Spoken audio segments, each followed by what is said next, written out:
Hello বন্ধুরা, বাংলা নিউজে আপনাকে স্বাগত। শুরুতে সংবাদের শিরোনাম, পরে বিস্তারিত জানিয়ে দেব আমাদের হাতে থাকা সর্বশেষ গুরুত্বপূর্ণ আপডেট বাংলা সংবাদ। নির্বাচনের আগে দেশ জুড়ে শুরু হওয়া বিশেষ অভিযানে অপরাধীদের পাশাপাশি সাধারণ মানুষও কি হয়রানির শিকার হচ্ছে?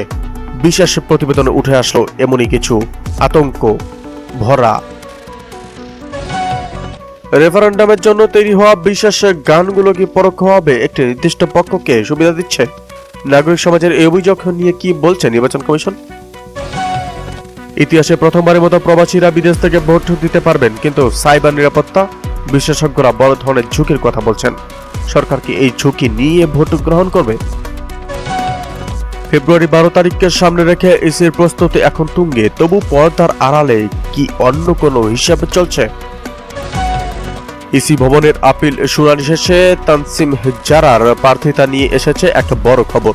তিনি কি শেষ পর্যন্ত ভোটের লড়াইয়ে থাকতে পারছেন? ছাত্র আন্দোলনের অন্যতম নেতা হাদির হত্যাকাণ্ডের পর দেশের পরিস্থিতি কেন দ্রুত অবনতি হচ্ছে? নেপথ্য কি কোনো বিদেশি ষড়যন্ত্রের ছায়া আছে? বিস্তারিত সামনে আসছে। আজ সকাল 10টা থেকে আগারগাঁওয়ে নির্বাচন কমিশনের ভবনে শুরু হয়েছে আপিল শুনানি। হ্যাভিওয়েট প্রার্থীদের মনোনয়ন কি আজ টিকে যাবে, নাকি ফিরতে হবে খালি হাতে? ইউরোপীয় ইউনিয়ন থেকে আসা বড় প্রতিনিধি দলের নিরাপত্তায় বিশেষ কমান্ডো বাহিনী মোতায়েন করা হচ্ছে। তারা কি ঝুঁকিপূর্ণ এলাকা সফর করবেন? চরমনাই পীরের দল ইসলামী আন্দোলন কোনোভাবেই 50টি আসন নিতে বা 50টি আসন কম নিতে রাজি নয়। সমঝোতা না হলে তারা কি জোট থেকে বেরিয়ে এককভাবে লড়বে? ভেতরের খবর জানলে আপনি চমকে উঠবেন। এদিকে হযরত শাহজালাল এর মাজার জিয়ারত করে নির্বাচনী প্রচার নামবেন তারেক রহমান। বিএনপি চেয়ারপারসন তারেক রহমান 22 জানুয়ারি সিলেটে সফর যাবেন। সিলেটে হযরত শাহজালাল এর মাজার জিয়ারত মধ্য দিয়ে তারেক রহমান ত্রয়োদশ জাতীয় সংসদ নির্বাচনের প্রচার শুরু করবেন। গতকাল শনিবার বিএনপি মিডিয়া সেলের আহ্বায়ক মাহমুদ হোসেন আলমগীর পাভেল বাসসকে এই তথ্য নিশ্চিত করেছেন। ভোটের প্রচার শুরু বিষয়ে গতকাল ঢাকার একটি হোটেলে সংবাদ মাধ্যমের সম্পাদকের সঙ্গে শুভেচ্ছা বিনিময় করেন তারেক রহমান। অনুষ্ঠানে তিনি বলেন, সামনে নির্বাচন, আমি একটি রাজনৈতিক দলের সদস্য।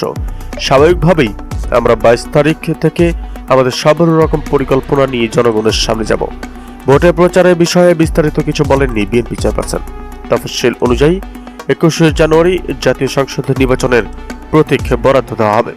এরপর 22 জানুয়ারি থেকে শুরু হবে আনুষ্ঠানিক প্রচার। বিএনপি আনুষ্ঠানিকভাবে নির্বাচনী প্রচারণা শুরু করবে। এদিকে জুলাই সনদের আলোচনা হারিয়ে গেছে, যা বললেন এবার চরমনাই পীর। ইসলামী আন্দোলন বাংলাদেশের আমির ও চরমনাই পীর মুফতি সৈয়দ মোহাম্মদ রেজাউল করিম বলেছেন, জুলাই সনদের আলোচনার রাজনীতি থেকে হারিয়ে গেছে, এটা হতাশার। জুলাই সনদের পক্ষে বিপুল জনসমর্থন প্রদর্শিত না হলে অন্তর্বর্তী সরকার এই নির্বাচন সহ সবকিছুই প্রশ্নের মুখে পড়বে। রোববার রাতে ইসলামী আন্দোলনের মিডিয়া সেলের দেওয়া এক বিবৃতিতে তিনি এসব কথা বলেন। চরমনাই পীর বলেন, আমরা বারংবার বলেছিলাম গণভোট ও জাতীয় নির্বাচন আলাদা করে আয়োজন করুন। এই জাতীয় নির্বাচন সহ সবকিছুই জুলাই গণঅভ্যুত্থান ও জুলাই সনদের বরাতেই বৈধ হয়েছে।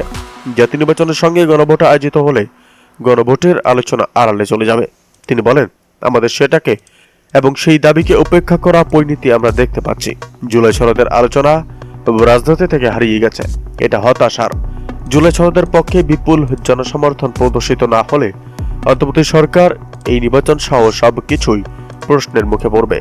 তাই জুলাই সনদের আলোচনা জারি রাখতে হবে। এদিকে পৃষ্ঠপোষকতার ব্যবসা আর নয়, সবাই পাবে সমান সুযোগ, বললেন আমির খসরু। পৃষ্ঠপোষকতা ভিত্তিক ব্যবসা বাণিজ্যের অবসান ঘটিয়ে সামনে সমান প্রতিযোগিতার পরিবেশ গড়ে তোলার প্রতিশ্রুতি দিয়েছেন বিএনপি স্থায়ী কমিটির সদস্য আমির খসরু মোহাম্মদ চৌধুরী। তিনি বলেছেন, আগামী দিনে বাংলাদেশে পেট্রোনাইজড এবং পৃষ্ঠপোষকতা ব্যবসা চলবে না।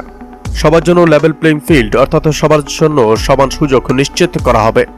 আজ বুধবার দুপুরে ঢাকার আন্তর্জাতিক কনভেনশন সিটি বসুন্ধরায় গার্মেন্টস টেকনোলজি বাংলাদেশ এবং গ্যাপেক্সো প্রদর্শনী উদ্বোধনী অনুষ্ঠানে এসব কথা বলেন। অর্থনৈতিক উন্নয়নের সুফল যদি সাধারণ মানুষ না পায়, তাহলে সেই উন্নয়নের কোনো মূল্য নেই বলে মনে করেন আমির খসরু। বিএনপি আমলে ব্যবসায়ীরা বাণিজ্য মন্ত্রণালয়ে সহজেই প্রবেশ করতে পারতেন, এমন দাবি করে তুলে তিনি বলেন, ডোর তখন সবসময় ওপেন ছিল, ভবিষ্যতেও খোলা থাকবে।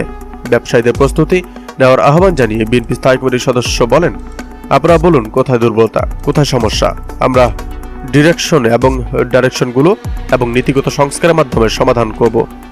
এদিকে অবৈধ পথে আসছে দেশের বেশিরভাগ স্বর্ণ, জানালো এনবিআর চেয়ারম্যান।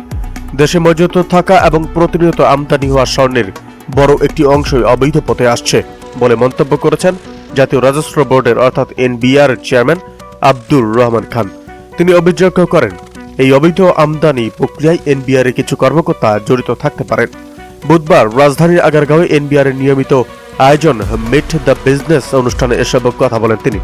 অনুষ্ঠানে বাংলাদেশের জুয়েলার্স অ্যাসোসিয়েশনের সভাপতি এনামুল হক খানের নেতৃত্বে স্বর্ণ ও গহনা খাতের ব্যবসায়ীরা অংশ নেন। অনুষ্ঠানের শুরুতে স্বর্ণ ব্যবসায়ীরা তাদের বিভিন্ন সমস্যা তুলে ধরেন। এর জবাবে এনবিআর চেয়ারম্যান বলেন, স্বর্ণ ও গহনা খাত দীর্ঘদিন ধরে চোরাচালান, দুর্বল কমপ্লায়েন্স এবং নীতিগত ঘাটতিতে জড়িত। এ খাতে শৃঙ্খলা ফেরাতে এনবিআর কাজ করছে বলেও জানান তিনি। আব্দুর রহমান খান বলেন, যারা প্রকৃত অর্থে বৈধভাবে স্বর্ণ আমদানি করতে চান তাদের সে সুযোগ দেওয়া উচিত। এদিকে পারস্পরিক সহযোগিতার অংশ হিসাবে তারেক রহমানের সঙ্গে 12 দলীয় জোটের নেতাদের সাক্ষাৎ। বিএনপি চেয়ারম্যান তারেক রহমানের সঙ্গে সৌজন্য সাক্ষাৎ